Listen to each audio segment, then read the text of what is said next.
Hello दोस्तों, welcome to my channel. आप लोगों का बहुत बहुत स्वागत है दोस्तों।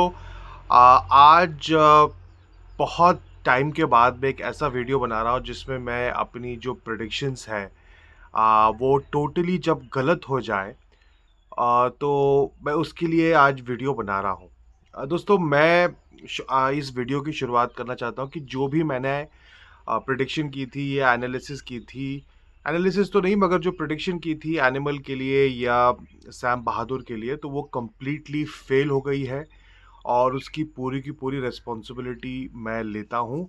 और मैं गलत था और थोड़ा सा टाइम लग गया। मैं अभी भी फिल्म को पिछले 4-5 दिन में, इस हफ्ते में एनालाइज कर रहा था समझने के लिए कि कैसे क्या होगा।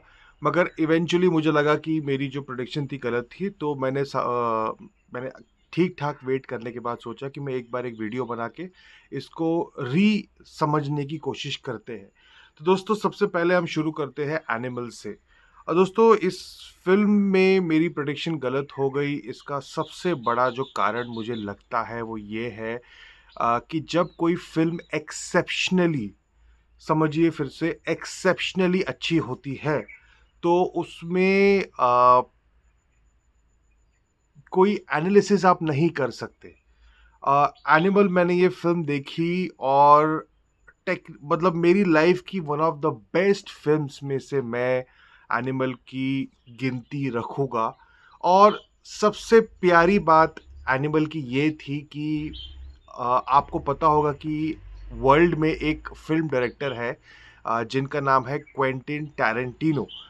उनकी ख़ासियत ये होती है कि उनकी भी फ़िल्में आप देखो तो बहुत लंबी होती है, कभी एक चैप्टर होता है, कभी दूसरा चैप्टर होता है, एक ही फ़िल्म का। और उनकी फ़िल्म की ख़ासियत ये होती है कि उसमें कोई किस्म का स्ट्रक्चर नहीं होता है और उसकी कहानियाँ भी बड़ी सरल होती है, सिंपल होती है। कोई ऐसी कोई कॉम्प्लिकेटेड कहानी नहीं होती है, सिंपल सी फ़िल्म होती है और कोई स्ट्रक्चर नहीं होता। स्ट्रक्चर का मतलब होता है स्टार्ट, मिडल, एंड। कोई स्ट्रक्चर नहीं होता। जैसे आप सैम बहादुर को देखेंगे तो उसमें एक बहुत एक ज़्यादा डेफिनेट स्ट्रक्चर है, मगर एनिमल में कोई स्ट्रक्चर नहीं है। मगर इसके बावजूद भी बिना स्ट्रक्चर के आपको वो फ़िल्म अच्छी लग रही है, ये क्वेंटिन टैरेंटिनो की बहुत बड़ी एक अचीवमेंट है। और उनने पूरी दुनिया में एक नई किस्म की टेम्पलेट को एक तरीके से इजाद किया हुआ है। और इंडिया में आप देखिए कि बहुत सारे लोगों ने क्वेंटिन टेरेंटिनो की कॉपी करने की कोशिश की है। उसमें से एक फ़िल्म जैसे कांटे, जिसमें संजय दत्त, अमिताभ बच्चन और बहुत सारे और एक्टर्स थे। वो फ़िल्म बनी थी इसी सिस्टम के ऊपर, बट बुरी तरह से फ़ेल हो गई थी। और जब मैं एनिमल देख रहा था तो मुझे लग रहा था कि मैं क्वेंटिन टैरेंटिनो की कोई फ़िल्म देख रहा हूँ। और एग्जैक्टली वैसा ही स्ट्रक्चर था, बिकॉज जैसे ही आप उसको समझने की कोशिश करते हैं, इस फिल्म को, एनिमल को, कुछ भी समझने के लिए है नहीं। बहुत सारी चीजें फिल्म में एक नंबर की इलॉजिकल चीजें हैं। आप उनके लॉजिक ढूंढने बैठेंगे तो कोई लॉजिक नहीं। ये एक प्योर, अंग्रेजी में जिसको कहते हैं जिब्रिश, जिसका मतलब है बा बा बा बा बा बा बा बा बा बा, कोई मतलब नहीं हो किसी बात का, कोई मतलब कोई सुर ताल नहीं हो। उस जिब्रिश को, उस मतलब रैंडम सीन्स को, रैंडम डिस्कशन को आप बहुत ही ज़्यादा इंटरेस्ट से जब देखते हो, तो उस वो वाली एक क्वालिटी है एनिमल के अंदर। अब आप मुझे बताइए कि हिंदुस्तान में इससे पहले ऐसा कब हुआ था? कभी नहीं हुआ था। और विदेशों में ये जो ट्रेंड था, प्रैक्टिस थी, वो क्वेंटिन टेरिटिनो ने स्टार्ट की थी और वही उसमें बहुत अच्छे हैं।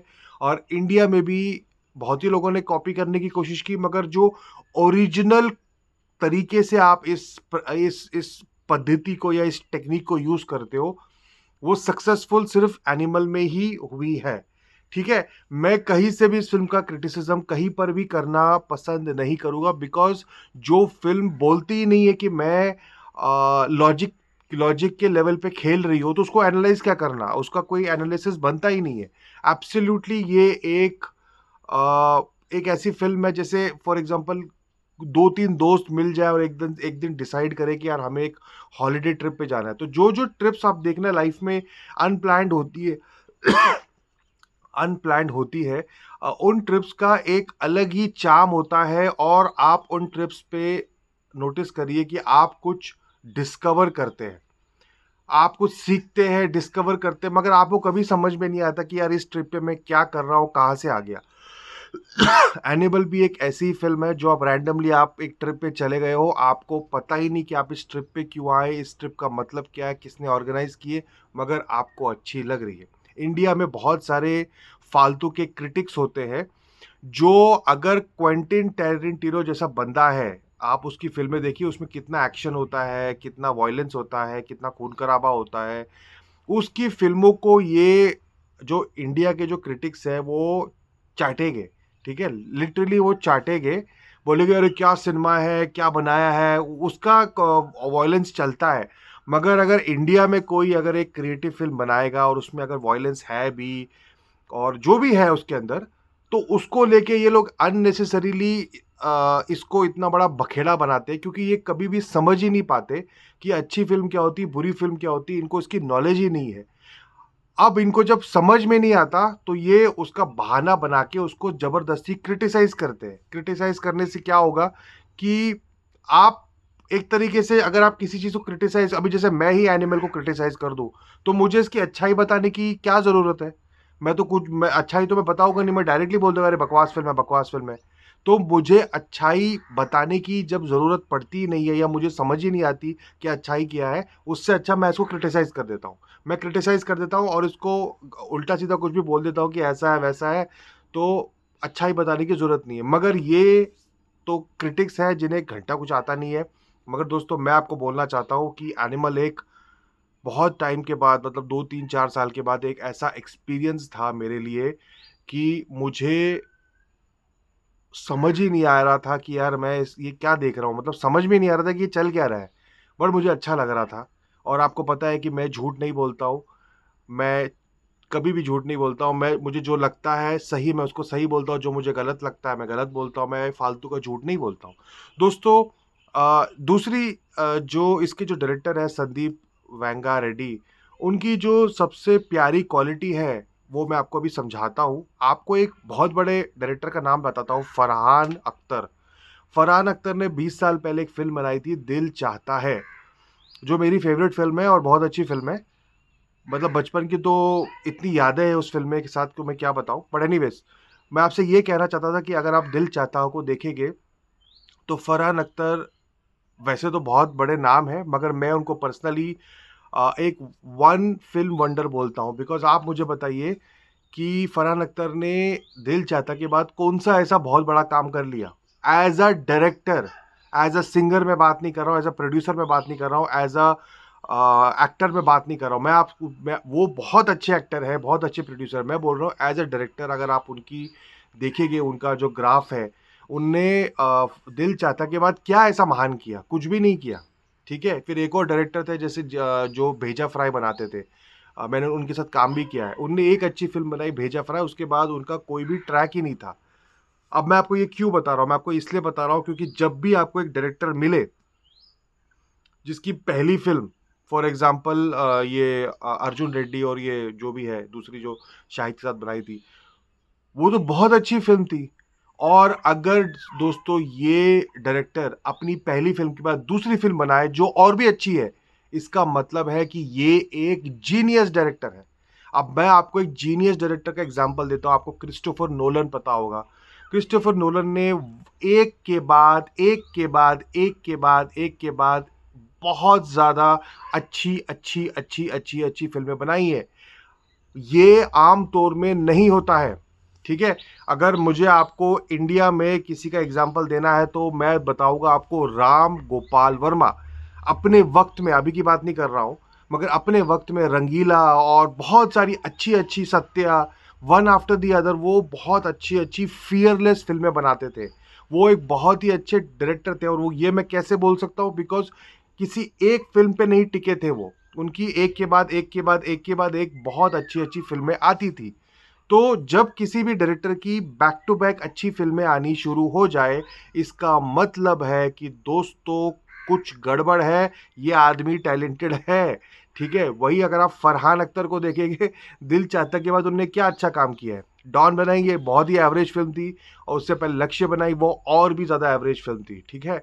अब वो हर किसी की अपनी-अपनी चॉइस है, मेरी अपनी एनालिसिस है। मैंने आपको बताया, मैंने राम गोपाल वर्मा को इस मामले में बहुत ग्रेट माना है कि वो बैक टू बैक अच्छी फ़िल्में बनाते थे। जैसे करण जौहर भी है दोस्तों, आप देख सकते हैं कि वो बैक टू बैक अच्छी-अच्छी फ़िल्में बनाई हैं। उल्टा as a director Karan Johar बहुत इम्प्रूव हुए हैं, ठीक है? तो ये मैं अपना एनालिसिस आपको बता रहा हूँ। तो दोस्तों, मेरा इन शॉर्ट एनालिसिस है कि एनिमल एक बहुत, बहुत, बहुत अच्छी फ़िल्म है, और ये मेरी गलती हुई कि मैं इतनी अच्छी फ़िल्म को हिट और फ्लॉप के एनालिसिस में डाल दिया। ये मेरी गलती थी, और मैं अपनी गलती मानता हूँ, और मुझसे गलती हो गई, बट ये सब चलता रहता लाइफ में। इन शॉर्ट, एनिमल एक बहुत अच्छी फ़िल्म है, और जो संदीप रेड्डी वेंगा है, ये एक जीनियस डायरेक्टर है। मैंने आपको एक्सप्लेनेशन दी क्यों, जब कोई बैक टू बैक अच्छी फ़िल्में बनाता है, अगर अपनी ये तीसरी फ़िल्म भी अच्छी या चौथी फ़िल्म भी अच्छी बनाए, तो आप लोगों को समझ जाना चाहिए कि आप एक बहुत ही ज़्यादा टैलेंटेड डायरेक्टर की फ़िल्में देख रहे हैं। अब दोस्तों आते हैं, बहुत कुछ है बोलने के लिए, बट अब मैं ये एनिमल का हिस्सा ख़त्म करता हूँ। मैं आता हूँ सैम बहादुर पे। दोस्तों, सैम बहादुर, जैसे ही मैंने इसका पहला ट्रेलर देखा था, मुझे तभी समझ में आ गया था कि ये एक सुपर्ब फ़िल्म होने वाली है। मैंने इस फ़िल्म को देखा, मुझे यार बहुत अच्छी फ़िल्म लगी। मुझे लगा यार, इंडिया में पहली बार तो नहीं बोलना चाहिए, क्योंकि कुछ अच्छी-अच्छी फ़िल्में बनती है। मगर रेयरली इंडिया में ऐसा मुझे लगा कि यार मैं हॉलीवुड के कोई डायरेक्टर को देख रहा हूँ। दोस्तों, ये मैं बता रहा हूँ, मैं बहुत ज़्यादा क्रिटिकल आदमी हूँ फ़िल्मों के मामले में। मैं फरहान अख्तर को अभी मैंने छोड़ा नहीं, तो आप सोच ही सकते हैं कि मैं कितना क्रिटिकल इंसान हूँ चीज़ों को देखने के लिए। बट दोस्तों, मेघना गुलज़ार की ये फ़िल्म हिट नहीं हुई, ये चली नहीं, बहुत ही ज़्यादा मुझे इसका अफ़सोस है। मगर आप लोग इस चीज़ को समझने की कोशिश करिए कि ये फ़िल्म देखते-देखते मुझे ऐसा लग रहा था यार, मैं एक हॉलीवुड की एक अच्छी फ़िल्म देख रहा हूँ। फ़िल्म में आप मुझे बताइए कि क्या प्रॉब्लम है? फ़िल्म जिस तरीके से वो बंदे ने, विकी कौशल ने जिस तरीके से एक्टिंग की है, अम, अम, सैम मानेकशॉ की, वो तो बहुत ही अच्छी है। और मुझे कभी कभार विकी कौशल ही इस फिल्म के सबसे बड़े क्रिमिनल लगते हैं, बिकॉज मुझे कहीं ना कहीं लगा कि इस फिल्म में जो हीरो था, वो एक जो उसका जो एक जैसे, अगर इस फ़िल्म में मेरे हिसाब से, मैं ऐसे हाइपोथेटिकली बता रहा हूँ, कि अगर रणबीर कपूर या सिंह होते या कोई और होता, तो क्या पता ये फ़िल्म इतनी अच्छी थी, वो एक्टर उसको और ऊपर लेके चला जाता। बॉक्स ऑफिस के पर्सपेक्टिव से बोल रहा हूँ, पिक्चर तो अच्छी थी, एक्टर क्या लेके जाएगा उसको? जब डायरेक्टर और फ़िल्म इतनी अच्छी है, तो जैसे अगर इस फ़िल्म में शाहरुख खान होते, मैं एक एग्ज़ाम्पल दे रहा हूँ, तो शाहरुख खान की वजह से फ़िल्म को एक लेवल मिल जाता बॉक्स ऑफिस के हिसाब से। बाकी फ़िल्म अच्छी है, जैसे आप देखेंगे कि शाहरुख खान के आते ही एक 100 करोड़, 150 करोड़, 200 करोड़ तो हो जाने चाहिए, मगर जब फ़िल्म भी अच्छी है, तो 500 करोड़ हो जाएँगे, ठीक है? तो इस फ़िल्म में मुझे लगा कि कहीं न कहीं फ़िल्म बहुत अच्छी है, विकी कौशल ने बहुत ही ज़्यादा ज़बरदस्त एक्टिंग की है, मगर उनका जो एक शख्सियत है, उसमें अभी भी वो किस्म का करिश्मा नहीं है, जो चाहिए होता है एक स्टार मटेरियल फ़िल्म के लिए। तो क्योंकि वो इतने, मतलब थोड़े कमज़ोर पड़ गए, इसलिए मुझे लगा कि फ़िल्म थोड़ी-सी नहीं चल पाई। और दूसरा, आप देखेंगे कि जब आपकी किस्मत ही खराब हो कि आपकी फ़िल्म एनिमल के साथ रिलीज़ हो जाए, तो एनिमल क्या करती है, आपको वो कार्टून पता है, वो पैक-मैन वाला, जो वो खाता रहता है, आव, आव, आव, आव, आव, ऐसे-ऐसे खाता रहता है वो हर चीज़ें। तो एनिमल ने क्या किया कि पैक-मैन बन के सैम बहादुर की बहुत सारी बॉक्स ऑफिस ही खा ली। अगर ये फ़िल्म, मुझे लगता है कि अगर एनिमल के साथ रिलीज़ नहीं होती, तो शायद 50 करोड़ का एक्स्ट्रा धंधा कर लेती। जैसे अभी इसने 50 करोड़ किए हुए हैं, ये बड़ी आसानी से और 50 करोड़ कर लेती, अगर ये बेचारी फ़िल्म एनिमल के साथ रिलीज़ नहीं होती। क्योंकि एनिमल के आते ही बाकी सारे ठंडे पड़ गए। क्यों? क्योंकि एक्टर अच्छा, डायरेक्टर अच्छा, और जो फ़िल्म वो बना रहे हैं वो भी अच्छी निकल गई। तो जब उसका पूरा एटम बॉम्ब फट गया, तो उसके उसकी वजह से एक तरीके से ये जो सैम वाली जो फ़िल्म है, ये कमज़ोर पड़ गई। बट मैं आप लोगों को बोलना चाहता हूँ दोस्तों, ज़िंदगी में हार-जीत चलती रहती है, कोई फ़र्क नहीं पड़ता है। बट ये जो फ़िल्म है, ये टॉप क्लास की फ़िल्म है। मैं जब ये देख रहा था, मुझे एक परफ़ेक्ट फ़िल्म दिख रही थी, जैसी मैंने ट्रेलर में देखी थी, जैसे मैंने एक झटके में पकड़ ली थी, कि ये परफ़ेक्ट फ़िल्म है। और मुझे लगता है कि अगर एनिमल नहीं आया होता, तो ये एनिमल का जो पैक-मैन वाला जो एनिमल है, अगर वो नहीं आता, तो डेफ़िनेटली ये जो फ़िल्म है, ये काफ़ी अच्छा धंधा करती और ज़्यादा लोगों तक पहुँचती दुनिया में। और अगर इस फ़िल्म में रणबीर या कोई बेटर एक्टर होता, एक्टिंग के पर्सपेक्टिव से नहीं बोल रहा हूँ, शख्सियत, जो पावर होती है, करिश्मा होती है, उसके उसके पर्सपेक्टिव से बोल रहा हूँ कि अगर कोई बेटर एक्टर होता, तो इस फ़िल्म को और आगे लेके जाता। मगर जो भी है यार, मतलब इंडिया में आज सैम बहादुर जैसी फ़िल्में बन रही है। अ, मैं उस चीज़ को सलाम करता हूँ कि यार इतनी अच्छी फ़िल्म मैंने देखी। मैं फ़िल्म को अपने मोबाइल पे देख रहा था, घर पे बैठे-बैठे। मैं गया नहीं थिएटर। और मैं हर चीज़ देख रहा हूँ दोस्तों। मैं उस फ़िल्म में उस बंदे की एक्टिंग देख रहा हूँ। मैं उस फ़िल्म में उस जो ऑथेंटिसिटी है, जो सेट डिज़ाइन है, जो स्टोरी टेलिंग है, जो पूरा का पूरा है, जिस तरीके से पूरी कास्टिंग की गई है, बहुत अच्छा है। तो कास्टिंग से याद आया दोस्तों, आज ये ज़माना आ गया है बॉलीवुड के अंदर कि जो बॉलीवुड के जो कास्टिंग डायरेक्टर्स हैं, दोस्तों वो इतने ज़्यादा टैलेंटेड निकल के आ चुके हैं। जैसे आप एनिमल की कास्टिंग देखो यार, एनिमल में जो वो रणबीर कपूर की माँ बनी है, यार वो कितनी अच्छी कास्टिंग की है। फिर वो बाकी की जितनी भी आप उसमें कास्टिंग देखोगे, जो बॉबी देओल का जो भाई बना है, वो एनिमल के अंदर जो एंड में आता है, बॉबी देओल का जो ट्रांसलेटर का काम है, मैं उसको देख रहा था यार, क्या मस्त एक्टर है, क्या मस्त लुक है उसका। उसका पूरा बाल का स्टाइल बहुत अच्छा दिया है, पूरा कोट पैंट अच्छा सा पहन के वो कितनी प्यारी एक्टिंग कर रहा है। मैंने तो कभी उसको देखा ही नहीं था आज से इससे पहले। मैंने उसको इमीडिएटली नोटिस किया यार, कितना प्यारा एक्टर है। और इसका पूरा का पूरा जो श्रेय है, क्रेडिट है, वो इस फ़िल्म की कास्टिंग वाले बंदे को जाता है, जिसने भी इसकी कास्टिंग की है। क्या ज़बरदस्त कास्टिंग की है। और एनिमल की तो कितनी प्यारी लोकेशंस है, जिस तरीके से बात प्यारी लोकेशंस की नहीं है, बात है फ्रेशनेस की। जब आप कोई फ़िल्म देख रहे हो और अगर वो बहुत फ्रेश होती है, तो वो आपको भाती है।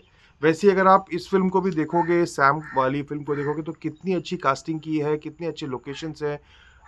बट ओवरऑल दोस्तों, दोनों फ़िल्में मुझे लगता है कि इस साल जो आने वाला टाइम है, जो भी लोग अवार्ड्स देने वाले हैं, वो उनको सोच समझ के अवार्ड्स देने चाहिए। सैम वाली जो फ़िल्म है, उसको भी बहुत अच्छे अवार्ड्स देने चाहिए, क्योंकि बहुत अच्छा काम किया है। तो दोस्तों, ओवरऑल दोनों फ़िल्में बहुत ही ज़्यादा अच्छी लगी मुझे। मुझे क्या करना, फ़िल्म हिट हुई या फ्लॉप हुई, कौन-सा मुझे पैसा देने वाला है या मैंने पैसे लगाए हैं। अ, दोनों फ़िल्में मुझे बहुत अच्छी लगी। और मैं आप लोगों को यही बोलना चाहता हूँ कि आज से कुछ 6-8 महीने पहले, अगर आप लोगों को याद होगा, तो बीच में वो साउथ इंडिया की बहुत फ़िल्में चल रही थी। मतलब हर कोई बोल रहा था कि यार साउथ इंडिया की फ़िल्में खा जाएगी, खा जाएगी। यार देखो, बॉलीवुड में भी कितनी अच्छी फ़िल्में बन रही है, जबकि संदीप जो है वो साउथ इंडियन डायरेक्टर है। अब मुझे पता नहीं इसको मैं बॉलीवुड या साउथ का क्या बोलूँ, मुझे वो पता नहीं है। बट मेघना गुलजार की जो फ़िल्म है, वो टॉप क्लास फ़िल्म है। टॉप क्लास फ़िल्म है। और दोनों ही बहुत अच्छी फ़िल्म है। तो दोस्तों, इसी से मैं अपना वीडियो एंड करूँगा। आई होप आप लोगों को मेरा वीडियो अच्छा लगे। प्लीज़ इसको लाइक, शेयर, सब्सक्राइब करिए। और अच्छी-अच्छी फ़िल्में बनेगी, तो हम उसका डेफ़िनेटली डिस्कस करेंगे। कल मैं वीडियो बनाऊँगा डंकी का। अभी फाइटर भी बाहर आई है। मगर मैं डंकी का कल या परसों में वीडियो बना के आप लोगों को अपलोड कर दूँगा। और प्लीज़ दोस्तों, मैं आप लोगों से हाथ जोड़ के एक ही चीज़ बोलना चाहता हूँ कि मैं एब्सोल्यूटली ऑनेस्ट रहना चाहता हूँ अपने रिव्यूज़ में। मुझे अच्छी लगी डंकी तो मैं अच्छा बोलूँगा, मतलब ट्रेलर की बात कर रहा हूँ। और अगर नहीं लगी तो मैं सीधा बोल दूँगा। मतलब मैं पूरी तरह से एकदम एकदम ऑनेस्टी वाला जो मुझे लगता है मैं बोलूँगा। आप लोग बहुत अच्छा काम करिए कि अगर आपको मेरी मेरी अगर कभी-कभार मेरी कोई जो मैं बोलता हूँ आपको लगे कि यार ये बहुत हार्श बोल रहा है, तो आप ठीक है मेरी बात सुन लीजिए, मगर करिए अपनी। ठीक है? अपनी करिए, मगर सुनिए मेरी या जिसकी भी आपको सुनना है, सुनिए सबकी, करिए अपनी। मतलब मैं तो वही सोचता हूँ, हमेशा अपनी करो, सुनो सबकी। तो आप लोग भी सुनो सब लोगों की, करो अपनी, बट मुझे अपना ही बोलने दो। तो मैं डंकी पे कल या परसों वीडियो बनाऊँगा और फिर हम अच्छा सा प्यारा सा डिस्कशन करेंगे डंकी के ऊपर। Thank you so much. You have a lovely day.